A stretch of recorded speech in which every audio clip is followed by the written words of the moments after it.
les va? Shalom, Ubrajá, paz y bendiciones.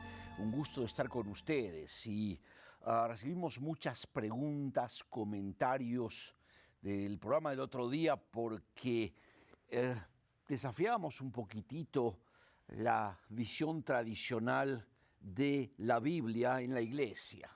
Siempre hemos escuchado que nos hablan de Antiguo Testamento y Nuevo Testamento. Y muchos se sienten un poquito incómodos porque estamos acostumbrados a eso, pero quiero ver la visión que yo entiendo que es de la Biblia. Es la visión que usa de toda la Biblia Mateo. ¿Sí? Mateo 1, 17, él habla de las generaciones de Abraham, las generaciones de David y las generaciones de Babilonia o de Daniel. Vamos a ver el gráfico y entrar directamente en el tema. Mateo 1:17 dice, de manera tal que desde Abraham hasta David habían 14 generaciones. Fíjate que él no va a ver la historia. Mateo 1, no soy yo, es Mateo. Mateo capítulo 1, versículo 17. Él va a ver la historia no en Antiguo Testamento y Nuevo Testamento, sino en tres grupos, ¿sí? Dice Mateo, de manera tal que desde Abraham hasta David habían 14 generaciones. Estos llaman las generaciones de Abraham o la formación de Israel, y tú tienes que conocerla. Tienes que conocer a Abraham, Isaac, Jacob, a Moisés, por supuesto, los hijos de Jacob, a José, Moisés el gran libertador, Josué en la conquista. Y después aparece aquí la época de los jueces y Samuel, el último de los personajes, Saúl el primer rey. Se llama esto las generaciones de Abraham o la formación de Israel. Es un periodo interesantísimo, es muy lindo. Creo que los hermanos más o menos lo conocen. Pero después de repente aparece David, acá a este punto en la raya del tiempo, el rey David. Y con David todo cambia. Ya no es más la formación de Israel, ahora con David va a ser, se llama estas generaciones de David o período del primer templo. Claro, todo lo de David es Jerusalén y es el templo. Ya no es la formación de Israel, ahora es la Jerusalén de David, el templo. Vas a tener que entender ciertas cosas, vas a tener que conocer que vino Salomón y después de la muerte de Salomón, la revolución. Salomón es un personaje difícil de comprender. El pueblo se divide en dos. 10 tribus se quedan en el norte por la ostentación de Salomón.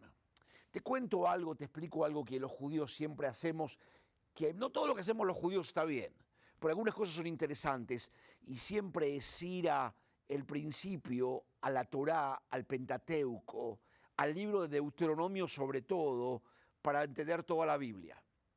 Deuteronomio 17 dice, el día que pongas un rey en Israel, fíjate de que el rey no sea un extranjero, que claro. En primer lugar, quiero decirte esto, muchos piensan que Israel no debía tener rey. Sí que debía tener rey. Jesús es el rey de Israel, vuelve. Israel tenía que tener un rey, pero no un rey como las demás naciones. Entonces Deuteronomio al principio va a decir, el día que pongas un rey, fíjate de que el rey no viole estos tres principios. Dice tres cosas. Deuteronomio 17, acá, al principio Moisés, lo escribió Moisés acá. Que el rey no tenga para sí mucho oro, que no tenga muchos caballos, que no vaya a Egipto y traiga muchos caballos y que no tenga muchas mujeres. Deuteronomio 17. Salomón va a romper estos tres consejos. ¿Por qué no muchos caballos? Muchos caballos significan en la Biblia muchos jinetes, muchos soldados. Israel no tiene que tener ejército grande, porque la victoria no es por el número de soldados, sino por la mano del Señor. En antaño, en la época bíblica y hasta hoy en día, Israel tiene victorias con número pequeño. ¿Te acuerdas con Gedeón que el Señor dice, son demasiados los soldados, los que se tiran a tomar agua así con la mano, déjalos. Y siempre, el número tiene que ser pequeño para que la gloria sea para el Señor. Salomón va a traer una cantidad de caballos impresionantes de Egipto. Y el Señor va a dejar de dar victorias sobrenaturales. Las victorias de David eran hermosas porque eran de la mano del Señor. Las victorias militares de David era con unos pocos: iré contra mi enemigo, Señor, o no iré. Ve porque te daré la victoria. David iba y era victorioso por la bendición del Señor. Israel, las guerras de Israel no son un acto de imperialismo para conquistar, para enriquecerse. Las guerras de Israel son siempre un acto de santificación, son para separar a Israel de las naciones paganas, para que Israel pueda ser una nación santa. Hay mucho, cuando hablamos de las guerras de Israel, hay principios muy profundos entonces y ahora. David tenía un ejército, pero era un ejército no tan grande, pero el Señor le daba victorias sobrenaturales. Si te lees, vamos a estudiar la historia de David. Me encanta enseñar la historia de David, como con un par el Señor le daba la victoria y de repente aparece allí un hombre ciego en mitad del desierto y David le da agua y lo revive y él lo guía al enemigo y la victoria.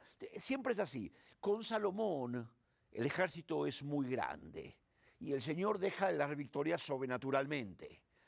Y ahora que se las arregle él. No muchos caballos, lo primero era. No muchas mujeres. Alguien dijo, disculpen la expresión, ¿no? Pero alguien dijo una vez, es más fácil controlar a muchos caballos que a muchas mujeres, pero eso no está en la Biblia. Si alguien lo dijo nomás.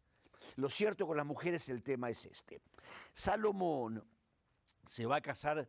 David tenía un pequeño harén, era permitida la poligamia. Tenía, creo que serán 7 mujeres, esposas. Salomón se armó un harén de 900 mujeres y 300 concubinas, 700 y 300 concubinas, 1000 mujeres. Una cosa terrible. Claro, ¿cuál es el problema? Esas mujeres, el Señor había dicho, Deuteronomio 17, no muchas mujeres. Y Salomón se arma ese harén, y las mujeres eran las hijas de otros reyes, las había traído para establecer el reino. Esas mujeres van a traer a Israel, obviamente, sus costumbres, sus dioses paganos, sus ídolos. Y va a estar lleno de mujeres paganas, de otros pueblos. Son las esposas del rey y van a torcer el corazón de Salomón y va a terminar adorando a los dioses de ellas. Muchos no saben, pero está en la Biblia. El hijo de Salomón, Roboam, tiene una madre, una de las 1000 esposas de Salomón. La madre se llama Naama la Amonita. Era Naama el nombre de los amonitas. Los amonitas vivían en Sodoma y Gomorra. Y entonces en la época de Salomón dice que hay en Israel capillas de prostitución masculina. Así dice. En inglés dice male shrine prostitutes. Capillas de lugares unas capillas de homosexualidad. ¿Dónde sale eso? Sale por influencia materna, por Naama. Es decir, Roboam tenía un padre, Salomón, un abuelo, David, pero también tiene una madre, Naama, y la familia de Naama son del Mar Muerto, de la zona de Sodoma y Gomorra, entonces traen todo esto a Israel. Por algo dice Deuteronomio, acá al principio, Moisés, no muchos caballos, no muchas mujeres y no mucho oro. David tenía riquezas, pero ¿cuántas riquezas necesitas? No necesitas oro por todas partes. Una cosa es riqueza y vivir bien y otra cosa es ostentación. Salomón había metido oro en todas partes de Jerusalén.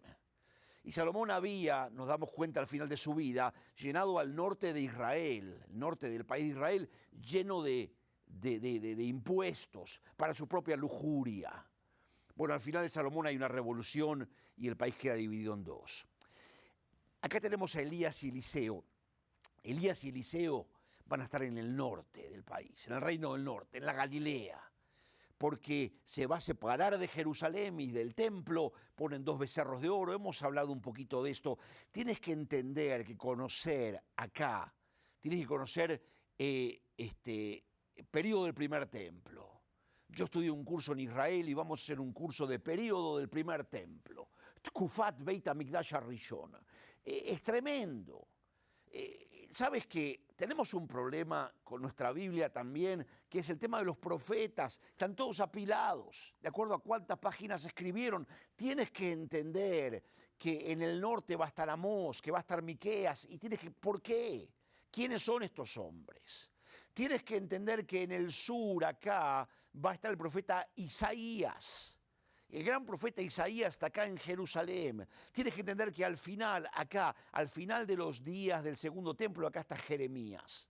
No lo hemos marcado, vamos a marcarlo tal vez más adelante. Jeremías, el gran profeta Jeremías aquí. Y esto se llama, si tú estudias Antiguo Testamento, Nuevo Testamento, nunca estudias todo esto. Pero estudias las generaciones de David o periodo del primer templo. Vas a estudiar todo esto. Pero vamos a avanzar un poquitito hoy, antes que se nos vaya el tiempo, porque este punto en la historia es muy importante.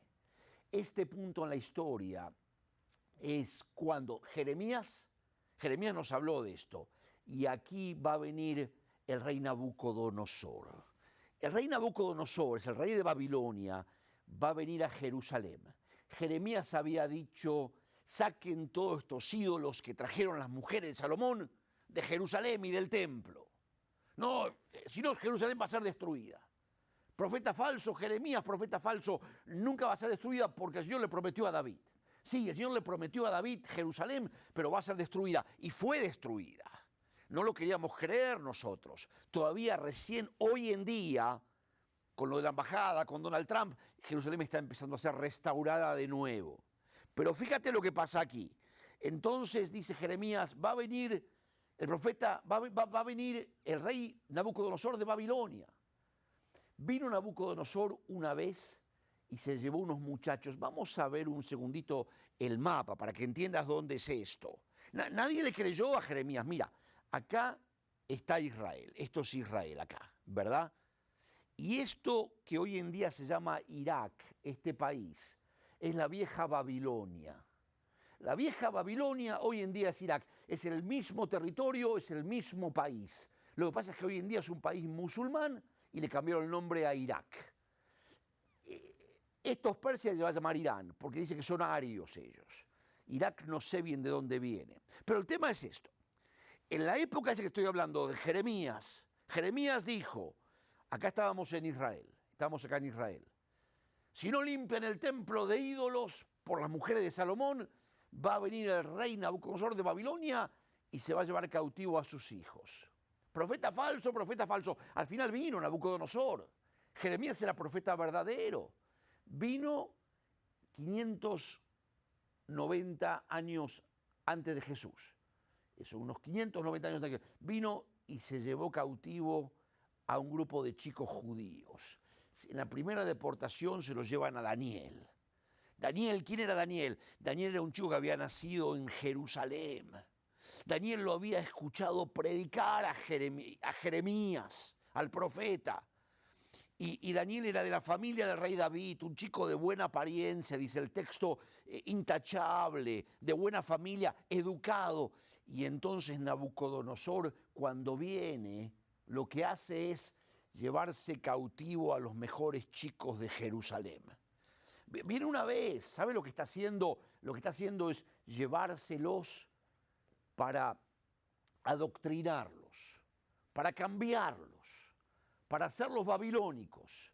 Daniel aquí va a tener que estudiar la lengua de los babilónicos. Daniel aquí va a tener que aprender las costumbres, historia babilónica. Daniel aquí va a tener que comer la comida del rey, porque sabes que la último que perdés de tu país es el paladar. Viene el Mundial de Fútbol ahora, yo estoy esperando para ir a un restaurante argentino a ver los partidos, porque la comida y el paladar es lo último que se pierde. Pero Daniel fue llevado con otro grupo de muchachos. Vino Nabucodonosor la segunda vez, unos 5 años más tarde, y se llevan aquí a otro muchacho que se llama el profeta Ezequiel. Era un chico. Se están llevando a los mejores muchachos de Israel para adoctrinarlos. Algunos comparan a Babilonia un poco con Estados Unidos de hoy en día, porque dicen, a Estados Unidos viene Josecito Fernández de Perú y aprende a jugar al béisbol acá y come hamburguesas. La comida es muy importante en Daniel y en general. Y aprende aquí a hablar en inglés, ya no habla mucho español, y acá estudia historia de Estados Unidos. Y acá Josecito Fernández se convierte en Joe Fernández. Si los que ven esto en Estados Unidos me entienden bien, en América Latina supongo que también me van a comprender, pero acá Josecito Fernández se convierte en Joe Fernández. Y sabes que lo van a mandar acá a la universidad, va a estar en Babilonia, para después mandarlo de vuelta como un embajador, pero ya como babilónico. Estados Unidos hace esto. Hace unos años el embajador de Estados Unidos en la Argentina fue un tal Castro. Era un cubano, no fue de Castro, pero uno que se llama Castro que era cubano. Pero había venido a Miami cuando era chiquitito. Y cuando lo mandaron a Argentina pensamos que venía un cubano. No, vino un americano que tenía algo de cubano, pero casi nada. Pero ya había estudiado en Washington, en Georgetown University. Bueno, esto hizo Babilonia. Vino la primera vez y se lo llevaron a Daniel. Vino la segunda vez, se lo llevaron a Ezequiel. La tercera vez que vino Babilonia, vino el rey Nabucodonosor y destruyó a Jerusalén y destruyó el templo. No lo podíamos creer los judíos. Vamos al gráfico. Donald, nuestro director, nos va a ir guiando. Es este punto en la historia. ¿Me entiendes, verdad? Jeremías justo antes y Daniel con Daniel. Daniel va en la primera deportación. Mateo 1:17 dice, de manera tal que habían 14 generaciones de Abraham hasta David. 14 de David hasta Babilonia. Y yo le puse Daniel, porque con Daniel empieza la cautividad en Babilonia. Claro, la tercera vez que viene Nabucodonosor, Daniel ya está en Babilonia, ¿sí? La tercera vez que viene, destruye el templo de Jerusalén y destruye a Jerusalén. Destruye el templo de David, el gran templo de David, donde estaba el lugar santísimo, donde David quería hacer una casa al Señor, es el corazón de David. El tesoro del templo, los platones de plata y de oro y todo para hacer incienso, para servir, para adorar al Señor, se lleva el tesoro del templo a Babilonia. Algunos piensan que se lleva el arca del pacto, porque después ya no se escucha. Algunos dicen, no, los judíos, Jeremías lo enterró, debe estar todavía abajo de las ruinas del templo. Algunos piensan eso y quieren excavar, pero no se puede porque hoy arriba de ese templo está la mezquita musulmana, esa de la cúpula dorada. Bueno, lo cierto es que Nabucodonosor viene la primera vez, la segunda, la tercera se lleva a Babilonia todo el tesoro y destruye el templo de David. Nosotros los judíos pensamos, se ha terminado el mundo. Si el Señor permitió que viniera un rey pagano y destruyera la casa del Señor y nos llevara cautivos, es porque tal vez hemos pecado demasiado y el Señor se ha cortado de nosotros. Es una época, la destrucción este punto se llama la destrucción del primer templo. Yo te voy a hablar bastante en un futuro de la destrucción del segundo templo por Roma. Es algo que tenemos que entender los judíos y los cristianos, ¿sí? Pero estamos hablando de la destrucción del primer templo y ahora Daniel está allí en Babilonia. Claro, Daniel es un muchachito, tal vez fue llevado a los 15 años, más o menos. Daniel está en Babilonia, está allí como, no es un esclavo, pero es un súbdito, es un deportado. El rey de Babilonia se lo llevó. Pero Daniel había nacido en Jerusalén, había escuchado Daniel a Jeremías, al profeta Jeremías, conocía la Jerusalén de Isaías que aparece acá, de David. Daniel tenía toda esa tradición profética. Y Daniel le dice al rey, le dice al que estaba a cargo de ellos, le dice, deme legumbres nada más, no me dé la comida del rey. Daniel no quería acostumbrarse del todo, aparentemente, no quería comer la comida del rey, posiblemente no quería acostumbrarse del todo a Babilonia, no quería perder su esencia. Yo decía que estoy esperando que empiece el Mundial de Fútbol para ir a un restaurante argentino a comer, hay un asado y mirar el partido, pero los chicos que nacieron acá, los que crecieron acá, la próxima generación no tienen esas costumbres. Daniel no quería perder su identidad judía y aunque estaba cautivo y tenía que aprender el idioma de ellos, la historia de ellos, la cultura de ellos, quería preservar su propio paladar. La comida, el paladar es lo último que se pierde. Pero Daniel tenía una una tradición profética muy fuerte en él. Era un Jerusalemite, era un muchacho de Jerusalén, nacido en Jerusalén, ahora en el exilio. En el capítulo 2 de Daniel, Daniel tiene 16 años, está en Babilonia, Nabucodonosor se lo llevó. Y Nabucodonosor tiene un sueño, una pesadilla, aparentemente, y no se la acuerda bien, y se levanta turbado, y llama a todos sus consejeros, nadie le puede decir qué es el sueño porque él se lo olvidó, está confundido. No sabemos bien qué pasó, pero está confundido. Y se enoja Nabucodonosor, el rey de aquel entonces, va a mandar a matar a todos. Y Daniel, un chico de 16 años, se mete en la presencia del rey. Y le dice, hemos hablado de esto, pero le dice, rey, deme tiempo. Deme tiempo, porque yo me puedo meter en la presencia del Señor y le puedo decir el sueño. El Señor me lo puede revelar. Daniel trae esa tradición de José, de los sueños, de las interpretaciones, de las visiones, de Israel. Se mete en su habitación y el Señor le muestra el sueño y va enseguida a verlo al rey.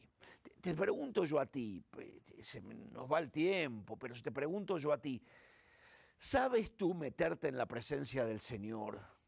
¿Sabes tú meterte a solas en tu aposento, en tu habitación, en tu casa, cerrar la puerta, meterte en la presencia del Señor y luchar con Él en oración? ¿Sabes tú luchar con el Señor en oración y que el Señor, y no dejarlo a Él hasta que Él no te hable? Yo conozco de algunos hermanos, algunos pastores. Me acuerdo que de su iglesia no crecía uno y se metió en la presencia del Señor en ayuno y oración hasta que el Señor le hable. ¿Lo has hecho alguna vez? Daniel tenía tanta confianza en el Señor, lo conocía el Señor. ¿Lo conoces tú, que eres hijo del Señor, tanto como Daniel? Y se mete ahí, el Señor le muestra el sueño, y Daniel enseguida se da cuenta del sueño y la interpretación. Va a verlo a Nabucodonosor, al rey, chico de 16 años. Y le dice, rey, tú soñabas, y hemos hablado ya bastante de esto, pero decía, tú soñabas y veías una estatua. La cabeza de oro, el pecho de plata, muslo de bronce, pies de hierro y barro cocido. El Señor te ha mostrado, oh rey, los reinos que van a venir a la tierra. No es una estatua, son 4 elementos, plata, oro, bronce, hierro y barro cocido. El Señor te ha mostrado 4 gobiernos que vendrán sobre la tierra.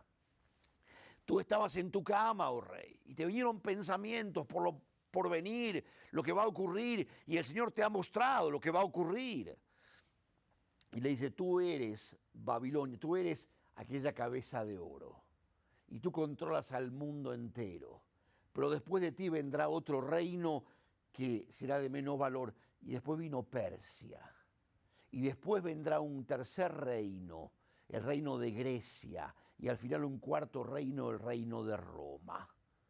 Estos 4 reinos vendrán a la tierra, pero también en el sueño él veía, Nabucodonosor veía una piedra cortada no por mano que le golpeaba la estatua, se caía y se desmenuzaban todos los reinos. Y Daniel dice, en el tiempo del cuarto reino, en el tiempo de Roma, el Señor de los cielos va a establecer su reino aquí en la tierra, un reino el cual nunca pasará.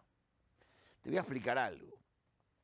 Los judíos tenemos mucho problema con leer Daniel. Los judíos no quieren en su gran mayoría leer Daniel, porque todos sabemos que en el tiempo del cuarto reino, en Roma, es cuando Jesús viene a la tierra. Y la iglesia es establecida. Y la iglesia es un reino el cual desmenuza a todos los demás reinos de la tierra. ¿Qué es la iglesia? Es el reino de Dios.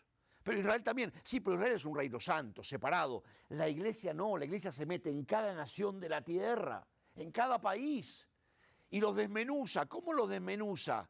Cuando una nación empieza a tener número de creyentes, las cosas empiezan a cambiar. Te voy a contar una historia de un muchacho, pero lo conocí acá en Houston. Estudiaba en Israel y lo echaron de la universidad porque agarró el libro de Daniel, me dijo, nunca lo había visto, y lo vi ahí y me lo puse en mi mochila y lo estaba leyendo. ¿Por qué se esconde a leer el libro de Daniel? Usted es un mesiánico, usted es un judío cristiano, le dijeron, y usted es una amenaza, y lo echaron. Daniel va a apuntar al nacimiento de la iglesia como nadie. Vamos a seguir en la próxima. Medita en esto. Las generaciones de Abraham, las de David y las de Daniel. Que el Señor te bendiga. Se nos acabó el tiempo. Shalom Ubrajá. Nos vemos en la próxima. ¿Cómo les va? Shalom Ubrajá, paz y bendiciones. Shalom Ubrajá, saben, Shalom, paz y Brajá, bendiciones. Las Brajot son las oraciones en hebreo o las bendiciones.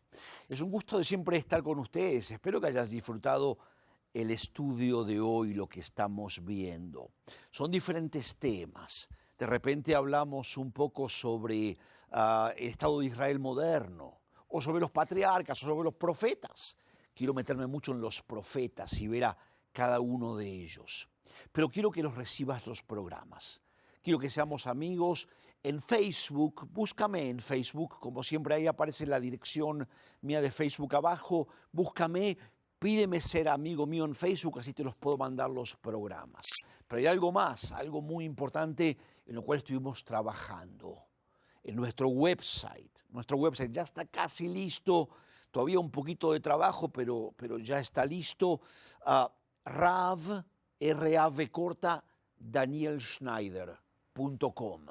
Rav, R-A-V corta, danielschneider.com. Allí lo ves en pantalla. Esa es la dirección. Búscanos. Vas a ver allí una foto de el Kotel Amaraví. ¿Sabes qué es el Kotel? El muro de los lamentos. Kotel significa pared. Eso, un paredón, un muro, un Kotel. El Kotel es la única pared que queda del primer templo todavía, del templo de David, de Salomón. Allí lo vas a ver. Y dime, me gusta el website, o ¿por qué no hacen esto? Y vas a ver allí todos los programas también en el website. Y ¿sabes qué más? Vas a encontrar un lugar para poder comunicarte con nosotros. Muchos hacen preguntas, muchos quieren saber cosas, algunos quieren aprender hebreo. Bueno, ahí en el website está todo, ravdanielschneider.com. Dios te bendiga. ¿Listo?